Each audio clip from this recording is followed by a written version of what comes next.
Berita Israel. Selamat menyimak. Tim bantuan IDF yang akan dilanda gempa di Maroko ditahan sementara Israel menunggu tanggapan yang ditawarkan.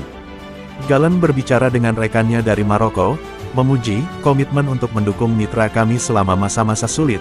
Setelah lebih dari 1.300 orang terbunuh, Kementerian Kesehatan juga tim penyelenggara. Delegasi bantuan militer Israel yang direncanakan ke Maroko ditunda pada Sabtu malam, kata para pejabat yang terlibat dalam upaya tersebut, karena para pejabat Maroko belum menanggapi tawaran bantuan Israel setelah gempa bumi dahsyat yang menewaskan lebih dari 1.300 orang. Berita Channel 12 mengatakan para pejabat Maroko masih tidak yakin jenis bantuan apa yang paling sesuai dengan kebutuhan mereka. Kementerian Luar Negeri mengirimkan tim kerabat pada hari Minggu untuk membantu warga Israel yang membutuhkan bantuan menyusul gempa tersebut. Kementerian tersebut mengatakan pada Sabtu malam bahwa pihaknya mengetahui adanya 479 warga Israel di negara tersebut, dan 17 orang belum menghubungi keluarga mereka setelah gempa terjadi. Tidak ada laporan mengenai korban jiwa dari pihak Israel dalam gempa tersebut, namun kami terus mencoba menghubungi semua warga Israel yang berada di Maroko untuk memastikan bahwa mereka aman. Konsul Israel di Rabat Dorit Afidani sedang menuju ke daerah Marrakesh yang paling terkena dampaknya untuk mendapatkan gambaran lengkap tentang kebutuhan di sana, kata kementerian tersebut.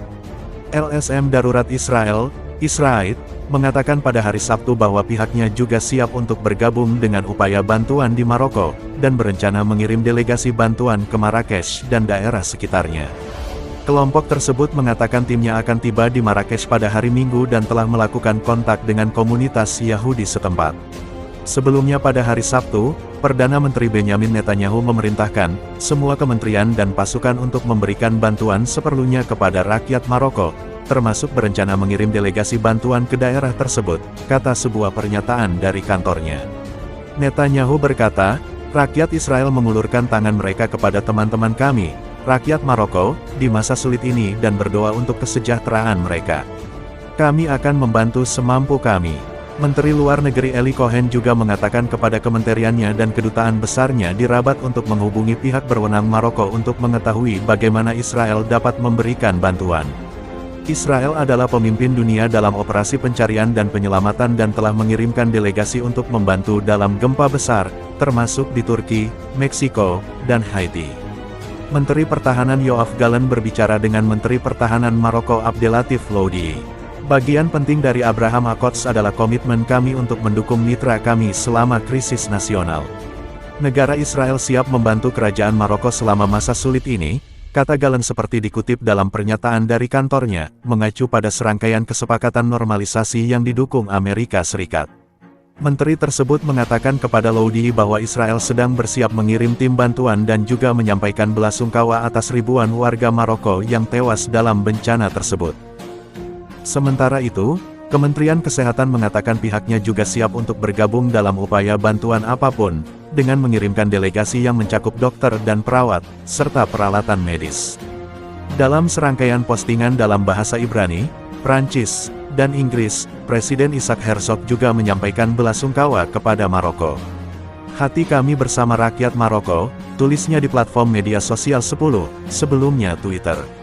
Israel siap membantu jika diperlukan. Gempa bumi dahsyat yang jarang terjadi melanda Maroko, menyebabkan orang-orang berhamburan dari tempat tidur mereka ke jalan-jalan, dan merobohkan bangunan-bangunan di desa-desa pegunungan dan kota-kota kuno yang tidak dibangun untuk menahan kekuatan tersebut. Lebih dari 1.300 orang tewas, dan jumlah korban diperkirakan akan meningkat, ketika tim penyelamat berjuang untuk mencapai daerah-daerah terpencil yang terkena dampak paling parah, di mana para korban dimakamkan bahkan ketika upaya putus asa sedang dilakukan untuk menyelamatkan mereka yang terjebak. Gempa berkekuatan 6,8 skala Richter tersebut merupakan yang terbesar yang melanda negara Afrika Utara dalam 120 tahun terakhir. Gempa ini membuat orang-orang meninggalkan rumah mereka karena ketakutan dan ketidakpercayaan pada Jumat malam. Seorang pria mengatakan piring dan hiasan dinding mulai berjatuhan, dan orang-orang terjatuh. Besarnya kehancuran mulai terlihat di siang hari.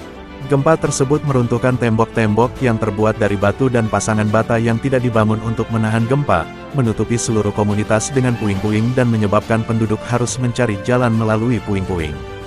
Tim penyelamat bekerja sepanjang malam untuk menemukan korban selamat yang terkubur di reruntuhan berdebu. Maroko mengumumkan 3 hari berkabung nasional, demikian pengumuman dari Istana Kerajaan.